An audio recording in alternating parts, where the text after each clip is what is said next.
Welcome to This Explainer.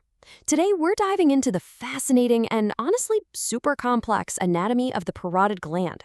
We use this thing literally every single day, every time we take a bite of food, but it's sitting right in the middle of some of the most sensitive, high-stakes real estate in the human face. Let's kick things off with a bit of a medical mystery. A lot of us, or maybe our parents, are familiar with the mumps.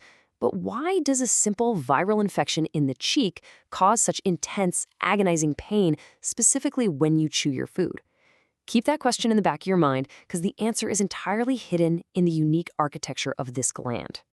To figure that out, this explainer is going to take you on a little architectural tour. We'll start by officially meeting the parotid gland, map out the rigid boundaries of the bed it sleeps in, and then we'll dive deep into its internal wiring. After that, we're going to check out its plumbing system and wrap up by looking at what happens clinically when this whole setup goes wrong. Okay, Section 1, let's meet the parotid gland. Weighing in at roughly 25 grams, it's a surprisingly substantial piece of anatomical machinery. It sits right around the ear. In fact, its name literally tells you that. Para means around, and otic means ear. It's got this yellowish-brown color, it's highly lobulated, and honestly, it's way bigger than you might expect. It's actually the largest of our three main pairs of salivary glands. But here's what makes it kind of a rebel.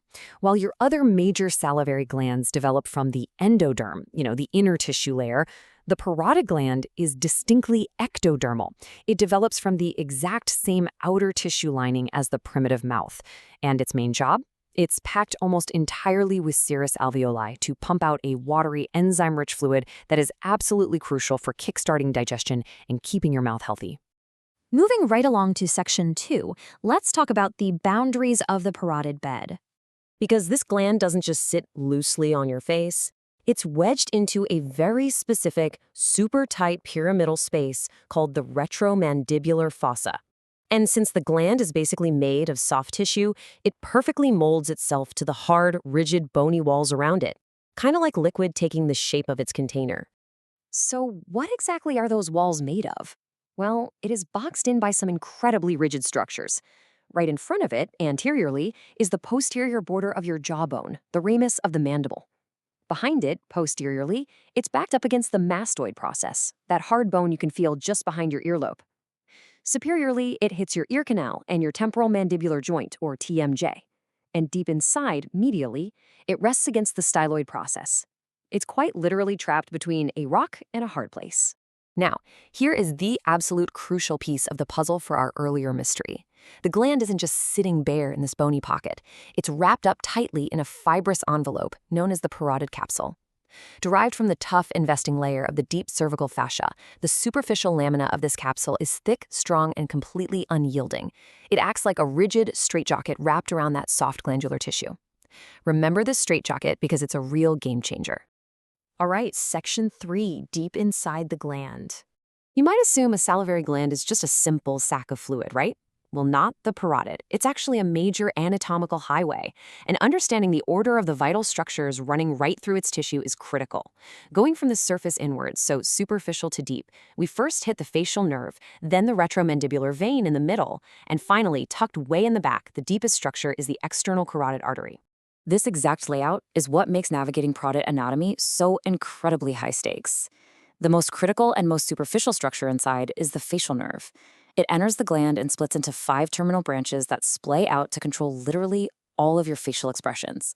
The gland actually wraps around it, forming a superficial and a deep lobe connected by a little bridge, or isthmus, kind of an H shape. That specific plane between the lobes where the nerve travels is known to surgeons as Patay's facial venous plane. If a surgeon ever needs to remove a parotid tumor, they have to meticulously navigate this exact plane. One wrong move, and they risk permanently paralyzing the patient's face. No pressure, right? Let's move to Section 4, the parotid duct, also known clinically as Stensen's duct. So how does the saliva actually make its way from this tight pocket into your mouth? It relies on a 5-centimeter-long tube that pops out from the front edge of the gland. It travels straight across the outside of your masseter, that big, heavy chewing muscle in your cheek, and then has to figure out how to dump its fluid directly into your oral cavity. But it doesn't take a straight shot. It actually takes a very specific, winding route with 3 sharp bends. First, right at the edge of the masseter muscle, it takes a sudden 90-degree turn inward, piercing through the buccal pad of fat in the buccinator muscle. Second, it runs forwards between that muscle and the inner lining of your cheek. And third, it turns medially to finally open into your mouth, exactly opposite your upper second molar. Now, why all these twists and turns? It's a built-in, brilliant structural valve. Because of the zigzag path, when you build up high pressure in your mouth, like if you're blowing up a balloon or playing the trumpet, that pressure pinches the duct shut. That completely stops air from rushing backward and painfully inflating your parotid gland. And finally, Section 5, Clinical Conditions and Complications. Let's see what happens when this complex anatomy goes wrong. Consider two very different pathologies. First, we have a pleomorphic adenoma, historically called a mixed parotid tumor. It's the most common parotid tumor, and because it usually grows super slowly in the superficial lobe, it's generally just a painless, benign, lobulated mass. On the completely opposite end of the spectrum, we have mumps, or viral parotitis.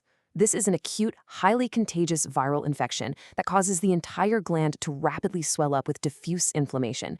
And unlike that slow-growing tumor, it is absolutely excruciatingly painful. Which brings us right back to solve our opening mystery. Why does mumps hurt so much? The severe pain is entirely a mechanical problem.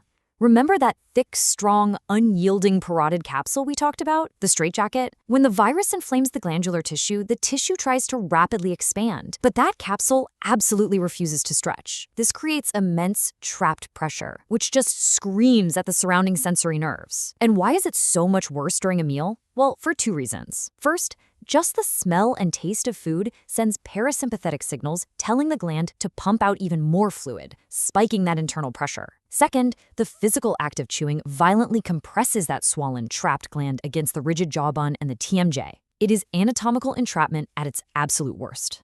Now, let's look at another clinical mystery, a really fascinating phenomenon known as Fraze syndrome.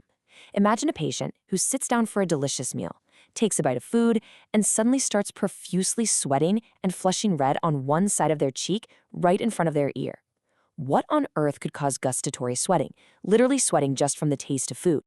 Well, Fraze syndrome is a bizarre consequence of nerve damage, usually after a penetrating wound or surgery in that parotid region. The trauma damages the auriculotemporal nerve, which carries both parasympathetic fibers, telling the gland to salivate, and sympathetic fibers, telling the cheek skin to sweat. During the healing process, the nerves basically get confused and undergo misdirected regeneration.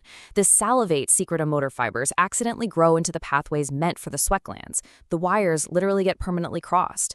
So when the brain sends a gustatory stimulus intended to produce saliva for the meal, the signal goes to the completely wrong destination, causing inappropriate sweating and flushing on the cheek instead. It really leaves you wondering, doesn't it? As we wrap up this explainer, just think about how a seemingly simple salivary gland, designed just to pump watery fluid into your mouth, manages to survive sitting at the absolute most high-stakes anatomical crossroads of the human face. It is boxed in by solid bone, encased in an unyielding fibrous straitjacket wrapped entirely around the main nerve of facial expression, and acts as a conduit for a major artery. The parotid gland isn't just a simple accessory. It's a masterclass in biological packaging. It makes you wonder, what other incredibly complex, tightly packed anatomical crossroads are hiding in plain sight inside your own body right now?